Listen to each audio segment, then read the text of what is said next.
Assalamualaikum warahmatullahi wabarakatuh. Baiklah, pada kesempatan ini saya akan melakukan demonstrasi konseptual tentang pengambilan keputusan Dalima Etika dengan modul pembelajaran 3.1. Sebagai tugas saya adalah seorang guru penggerak angkatan 10 berasal dari Kabupaten Ogan Komering. Tugas saya di SD Negeri 138. Baiklah, sekarang selamat menyaksikan. Assalamualaikum warahmatullahi wabarakatuh. Baiklah, pada kesempatan ini saya akan melakukan wawancara kepada kepala sekolah SD Negeri 21 Kabupaten Ogan Komering. Pada kesempatan ini saya akan mewawancarai saudari Ibu Tirla ini sebagai kepala sekolahnya. Baiklah Ibu, apa kabarnya hari ini? Baik. Ya, alhamdulillah kalau kabar Ibu baik. Ibu, sesuai janji kemarin kita akan melaksanakan wawancara yang saya pesankan pada Ibu. Ibu sudah siap ya Bu? Insya Allah siap. Iya. Baik Bu, kalau Ibu sudah siap. Namun sebelumnya Ibu, saya sampaikan dulu tujuan dari wawancara ini. Saya mewawancarai Ibu ini bertujuan untuk menambah pengalaman saya dalam pengambilan keputusan yang terkait dengan dilema etika atau kasus yang merupakan rujukan moral. Jadi dari pengalaman Ibu saya akan menambah wawasan bagi saya sebagai calon guru penggerak angkatan 10 CGP. ya, CGP.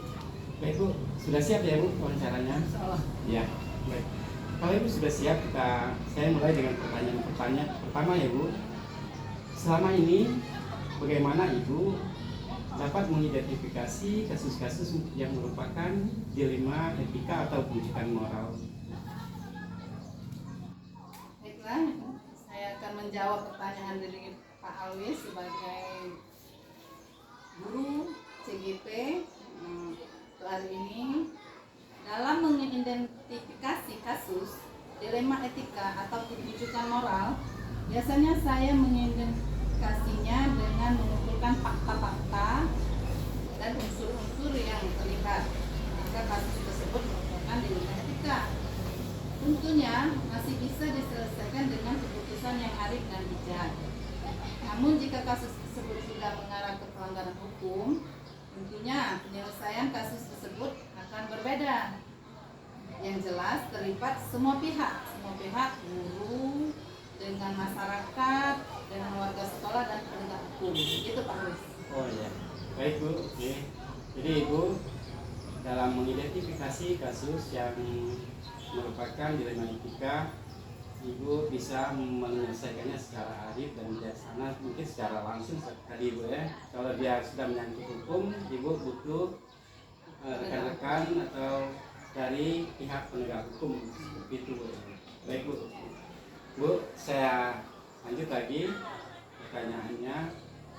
Selama ini pengalaman Ibu di dalam pengambilan keputusan atau menghadapi masalah apa yang pernah Ibu rasakan? Bisa Ibu ceritakan dengan saya Bu?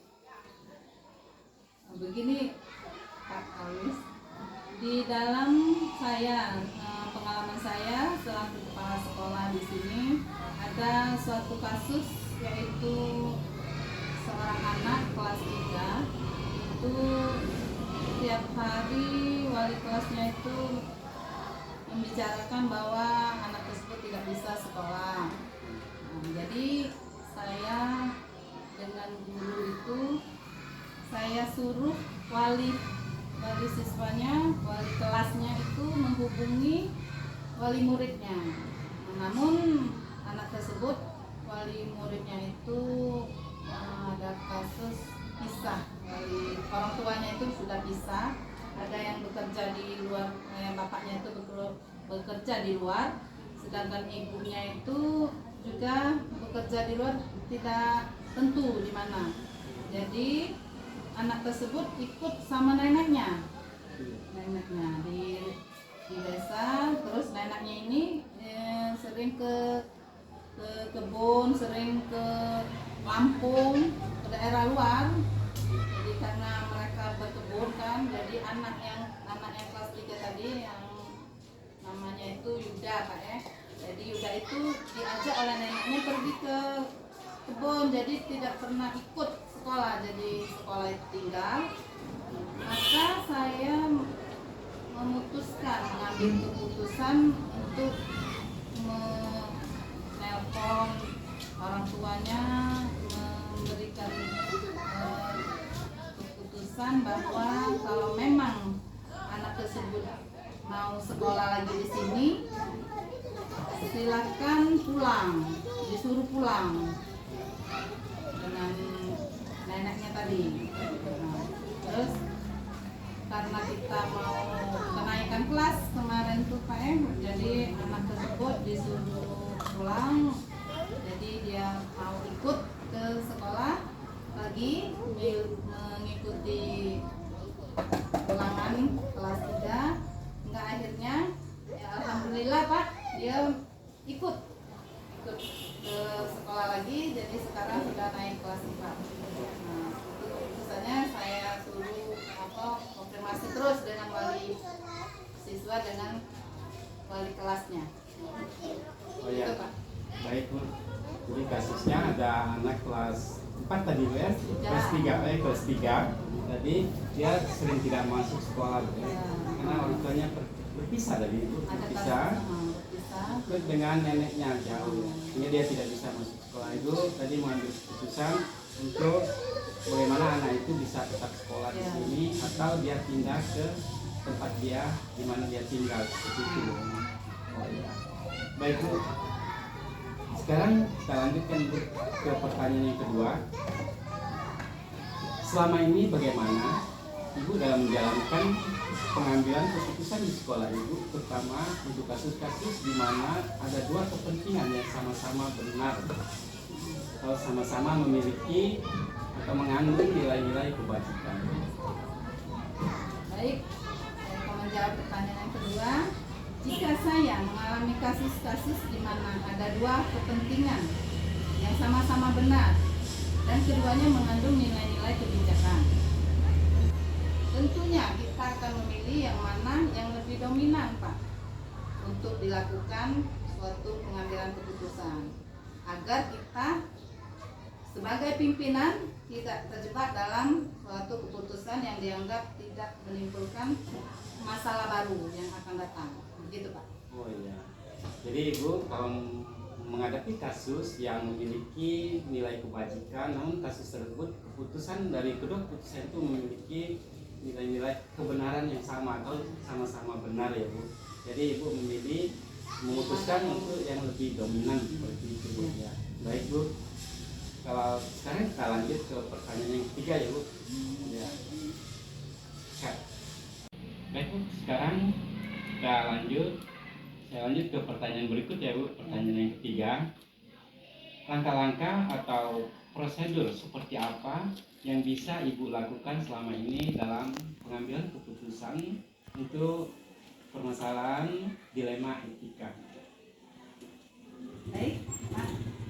Langkah-langkah yang saya ambil atau prosedur yang biasanya saya lakukan dalam mengambil suatu keputusan, yang pertama saya akan mengumpulkan fakta-fakta yang ada dan mengidentifikasi kasus tersebut, serta mempertimbangkan keputusan baik secara pribadi ataupun melibatkan seluruh guru warga sekolah, terutama meminta saran kepada atasan atau atasan secara langsung jika permasalahan tersebut sangat riskan. Begitu Pak. Oh ya, Ibu baik. Jadi langkah-langkah yang dilakukan atau prosedur Ibu pertama mengidentifikasi masalah tersebut, yaitu Ibu kerjasama dengan beberapa rekan guru atau atasan langsung tadi, dan jika permasalahan itu ringan atau etika Ibu bisa menyelesaikannya secara langsung tadi ya. Baik Bu, sekarang kita lanjut ke pertanyaan yang keempat. Hal-hal apa saja yang selama ini Ibu anggap efektif dalam pengambilan keputusan pada kasus-kasus dilema etika?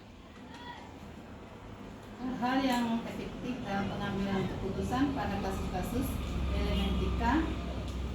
perlu adanya kerjasama Pak antara warga sekolah serta pemangku kepentingan agar keputusan yang kita ambil tidak menyalahi aturan, begitu Pak, atau etika yang ada dan tentunya memiliki nilai-nilai kebajikan, kebenaran dan tetap kebajikan yang diutamakan Pak.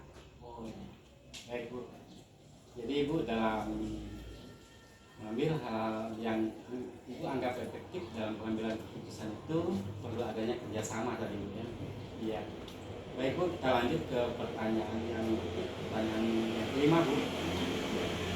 Hal-hal apa saja yang selama ini merupakan tantangan dalam pengambilan keputusan? Ada kasus-kasus dari kita.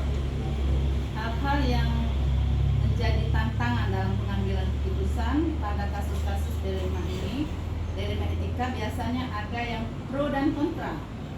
Namun kita sebagai pimpinan tentunya harus memiliki landasan-landasan yang kuat Pak, dalam pengambilan keputusan sehingga bisa kita minimalisir, diperkecil yang kontra agar dapat memahami serta pemahamannya dari sebuah keputusan yang kita ambil tadi Pak. Begitu. Ya, baik Bu. Jadi Ibu dalam mengambil keputusan Bu,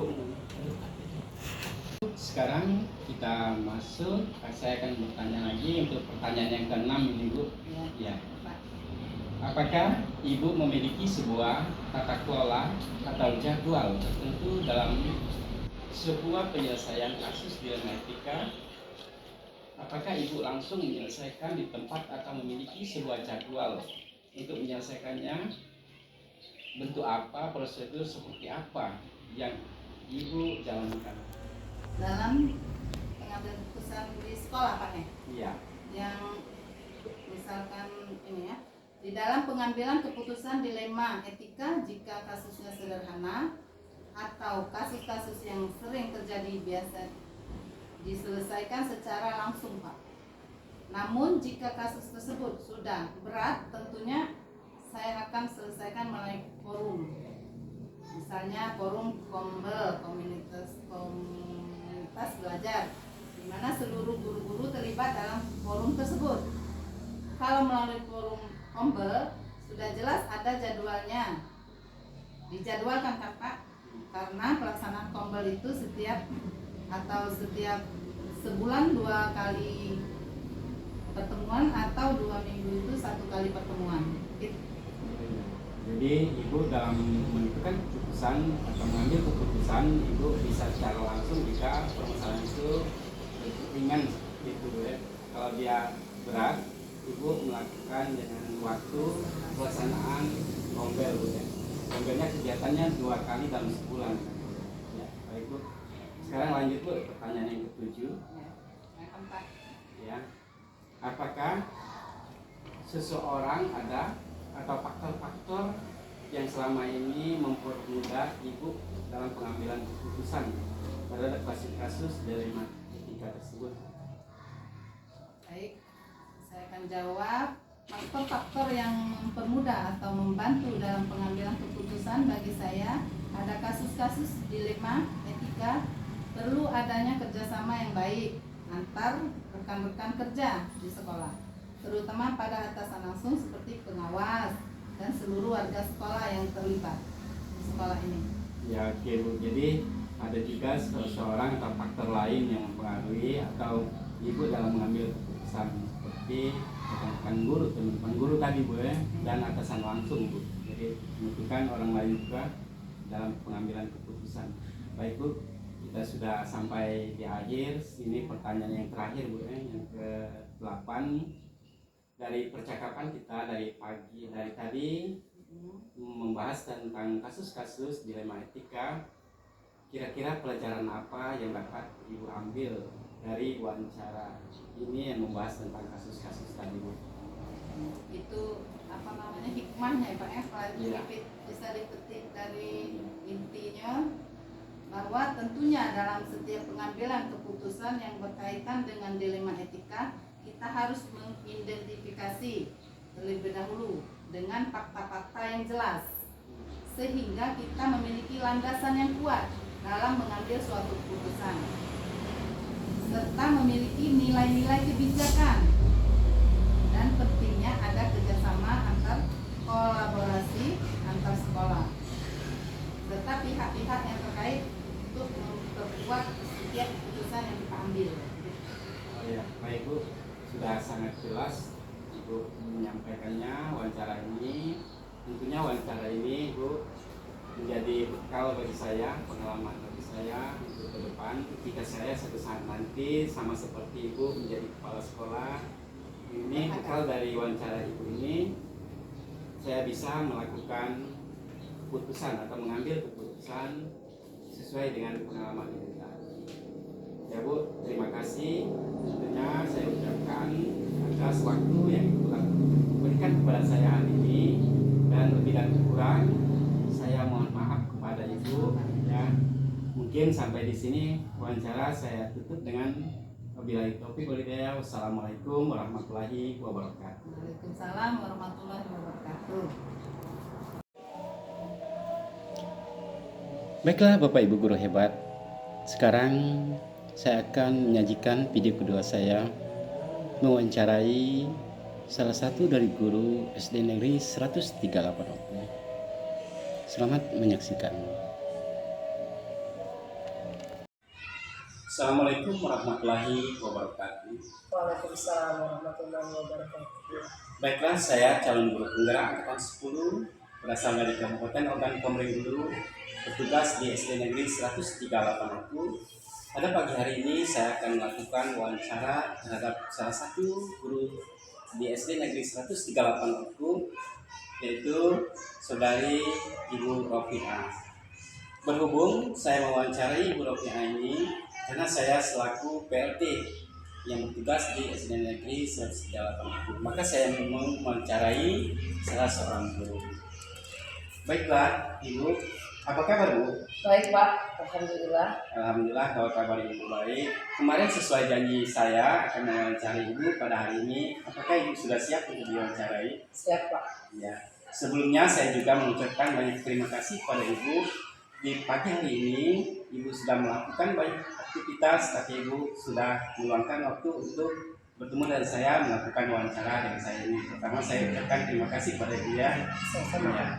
Adapun Bu, tujuan kita melaksanakan wawancara ini, saya ingin mengetahui sejauh mana Ibu dalam pengambilan keputusan yang terkait dengan kasus-kasus dilematika atau rujukan moral. Mungkin itu tujuannya, jadi saya mendapat pengalaman dari Ibu tentang mengambil keputusan tersebut. Sekarang kita mulai Bu ya, dengan pertanyaan yang pertama yang saya ingin tanyakan pada Ibu. Selama ini bagaimana Ibu cara mengidentifikasi kasus-kasus yang merupakan dilema etika atau rujukan moral? Menurut pendapat saya Pak ya, untuk mengidentifikasi dilema etika atau rujukan moral, biasanya saya mengidentifikasi dengan mengumpulkan fakta-fakta atau unsur-unsur yang terlibat. Nah, jika kasus tersebut merupakan dilema etika, tentunya masih bisa diselesaikan dengan keputusan yang arif dan bijak. Namun jika kasus tersebut sudah mengarah kepada pelanggaran hukum, tentunya penyelesaian kasus tersebut akan berbeda. Pastinya akan melibatkan semua pihak yang terkait, misalnya warga sekolah dan penegak hukum. Oh ya, begitu. Jadi Ibu kalau kasus yang masih dilema etika, Ibu bisa menyelesaikannya dengan arif dan bijak juga. Tapi kalau kasus tersebut sudah menyangkut hukum, Ibu tentunya melakukannya dengan pihak lain seperti penegak hukum. Itu Bu. Iya. Baik Bu. Selama ini Bu, Ibu baik di dalam kelas atau di mana saja Ibu mengalami kasus apa saja kira-kira bisa Ibu ceritakan dengan saya kasusnya? Nah, menurut pengalaman saya selama 2 minggu lebih saya mengajar di kelas 1 ini Pak ya, 1B. Seperti saya mendapatkan contohnya anak yang belum bisa membaca.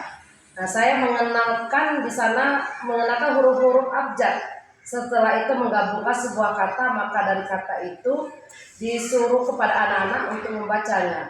Nah, kemudian saya juga memanggil kepada orang tua anak tersebut, Pak. Saya panggil orang tuanya, saya tanya, kemudian apakah anak tersebut dari TK atau tidak. Nah, sehingga anak itu bisa memahami dan mengerti huruf-huruf abjad yang saya ajarkan kepada anak-anak. Oh iya. Jadi ibu pernah ada satu kasus yang baru ya, Bu, kasusnya iya. Anak yang ibu mengidentifikasinya untuk mengetahui anak tersebut bisa membaca atau belum. Iya. Maka didapati anak yang belum bisa membaca ya, Bu. Iya. Iya. Itu kasus itu. Baiklah, Bu, itu kasusnya. Sekarang pertanyaan yang kedua. Selama ini bagaimana ibu dalam menjalankan pengambilan keputusan di sekolah ibu, terutama itu kasus-kasus di mana ada dua kepentingan yang sama-sama benar atau sama-sama mengandung nilai kebajikan? Menurut saya, Pak ya, jika saya mengalami kasus-kasus tersebut di mana dua kepentingan itu sama-sama benar dan keduanya mengandung nilai-nilai kebajikan, tentunya saya akan memilih yang mana lebih dominan untuk dilakukan dalam pengambilan suatu keputusan agar kita sebagai pemimpin tidak terjebak dalam suatu keputusan sehingga tidak menimbulkan permasalahan baru, Pak. Itu saja. Oh ya, gitu. Oke, Bu. Jadi ibu dalam mengambil keputusan jika sama-sama benar, maka ibu mengambil atau memilih keputusan yang sangat dominan seperti itu ya. Iya. Baik, Bu. Sekarang saya lanjutkan untuk pertanyaan berikutnya. Pertanyaan ketiga, langkah-langkah atau prosedur seperti apa yang bisa dilakukan selama ini dalam pengambilan suatu keputusan?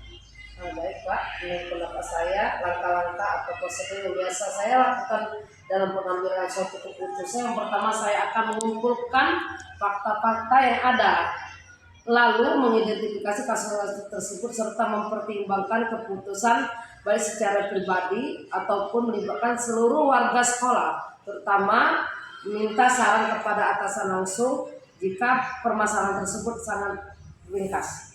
Oh ya, baik, Bu. Jadi ibu pertama mengidentifikasi dulu, baru ibu menentukan permasalahan tersebut dan juga butuh atasan langsung dalam permasalahan. Baik, Bu. Baik, Bu, sekarang pertanyaan keempat. Hal-hal apa saja yang selama ini ibu anggap efektif dalam pengambilan keputusan pada kasus-kasus dilema etika? Ya, Pak, baik, saya akan menjawab. Hal-hal yang efektif dalam pengambilan keputusan pada kasus-kasus dilema etika perlunya kerjasama antara warga sekolah serta pemangku kepentingan agar keputusan yang kita ambil tidak menyalahkan aturan atau etika yang ada dan tentunya memiliki nilai-nilai kebajikan. Oh iya, baik, Bu. Jadi ibu perlunya menitik beratkan kerjasama yang di dalam mengambil keputusan. Baik. Sekarang lanjut, Bu, pertanyaan selanjutnya. Apakah ibu memiliki sebuah cek dulu? Lalu kita lanjutkan pertanyaan yang keempat, Bu, sekarang. Iya, Pak. Hal-hal apa saja yang selama ini ibu anggap efektif dalam pengambilan keputusan pada kasus-kasus dilema etika? Baiklah, saya akan menjawab, Pak. Hal-hal yang efektif pengambilan keputusan pada kasus-kasus dilema etika perlu adanya kerjasama antar warga sekolah sehingga pemangku kepentingan agar keputusan yang kita ambil tidak menyalahi aturan atau etika yang ada dan tentunya memiliki nilai-nilai kebajikan. Oh iya, Bu, baik. Jadi ibu perlunya kerjasama. Iya, Pak. Iya. Bu, sekarang kita lanjut ke pertanyaan yang kelima, Bu. Selanjutnya, hal-hal apa saja yang selama ini merupakan tantangan dalam pengambilan keputusan pada kasus-kasus dilema etika? Hal-hal yang menjadi tantangan dalam pengambilan keputusan pada kasus-kasus dilema etika biasanya saya yang ada yang pro dan kontra. Namun kita sebagai pemimpin tentunya harus memiliki landasan-landasan yang kuat dalam pengambilan keputusan sehingga bisa minimalisir yang kontra agar dapat memaklumi serta memahami dari sebuah keputusan yang kita ambil, Pak. Oh ya, dan jadi ibu di dalam mengambil keputusan dan mengalami tantangan, itu tantangannya ada dua tadi ibu yang ada tantangan pro dan kontra. Iya, Pak. Ada yang mendukung atas keputusan yang ibu ambil, ada yang tidak mendukung seperti itu. Iya, jadi ibu tentunya berusaha untuk meminimalisir yang kontra ya. Tadi ya, ibu ambil. Ya baik bu. Sekarang lanjut ke pertanyaan yang keenam. Apakah ibu memiliki sebuah waktu atau jadwal tertentu untuk menyelesaikan atau mengambil keputusan terhadap kasus atau masalah yang kita ambil? Nah, di sini di dalam pengambilan keputusan dilema etika yang kasusnya sederhana atau kasus-kasus yang sering terjadi biasa diselesaikan secara langsung. Namun jika kasus tersebut sudah berat, tentunya saya akan diselesaikan melalui forum, Pak. Misalnya forum Kombel di mana seluruh guru terlibat dalam forum tersebut. Kalau melalui forum Kombel sudah jelas ada jadwalnya, Pak. Sehingga pelaksanaan Kombel tersebut setiap 2 minggu sekali diadakan di sekolah kami, Pak. Oh ya, seperti itu. Jadi ibu ada dua ya cara waktu atau masanya, ada secara langsung permasalahan itu ibu selesaikan atau ibu ambil keputusan terhadap kasus tersebut secara langsung ibu ambil, dan yang kedua menentukan waktu melalui Kombel ya. Kombel tadi ada 2 kali dalam 1 minggu ya. Sekarang kita lanjut ya ke pertanyaan yang ke-7. Adakah seseorang atau faktor-faktor yang selama ini memudahkan atau membantu ibu dalam mengambil keputusan pada kasus-kasus dilema etika? Pak, faktor-faktor yang mempermudah atau membantu dalam pengambilan keputusan pada kasus-kasus dilema etika perlu adanya kerjasama, Pak, yang baik antara rekan-rekan kerja kita sendiri, terutama pada atasan langsung seperti pengawas dan juga seluruh warga sekolah. Nah, tentunya dalam setiap pengambilan keputusan tersebut yang berkaitan dengan dilema etika, kita harus mengidentifikasinya terlebih dahulu, Pak, dengan fakta-fakta yang jelas, sehingga kita memiliki landasan yang kuat dalam pengambilan keputusan serta memiliki nilai-nilai kebajikan, dan pentingnya adanya kerjasama atau kolaborasi antara kita warga sekolah serta pihak-pihak yang terkait untuk memperkuat setiap keputusan kita ambil. Oh ya, seperti itu. Jadi ada seseorang itu ya untuk membantu ibu atau faktor-faktor yang membantu ibu dalam mengambil keputusan. Seperti tadi atasan langsung disampaikan tadi. Ya baik, atau teman-teman rekan kerja ya. Jadi ada orang yang membantu juga dalam mengambil keputusan itu.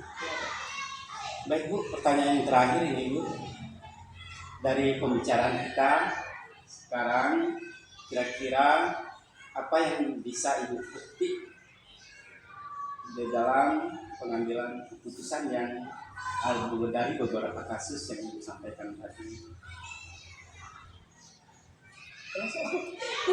Ya baik Bu, sekarang kita lanjut ke pertanyaan yang ke-7 Bu ya. Ya, Pak. Ya. Adakah seseorang atau faktor-faktor apa yang selama ini mempermudah atau membantu ibu dalam pengambilan keputusan dalam kasus-kasus dilema etika?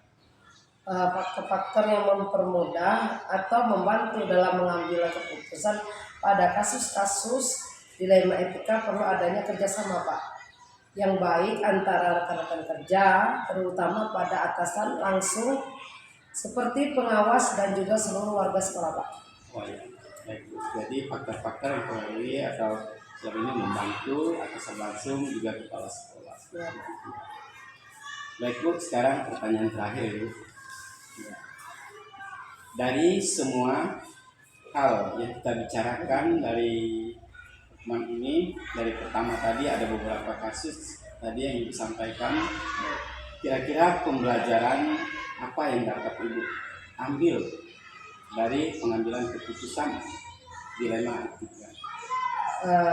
yang dapat saya ambil dari pembelajaran ini, tentunya dalam setiap pengambilan keputusan yang berkaitan dengan dilema etika itu sendiri, kita harus mengidentifikasi terlebih dahulu fakta-fakta atau kasus-kasus yang jelas, Pak, sehingga kita memiliki landasan yang kuat dalam pengambilan keputusan serta memiliki nilai-nilai kebajikan dan pentingnya adanya kerjasama atau kolaborasi antar warga sekolah serta pihak-pihak yang terkait untuk memperkuat setiap keputusan yang kita ambil.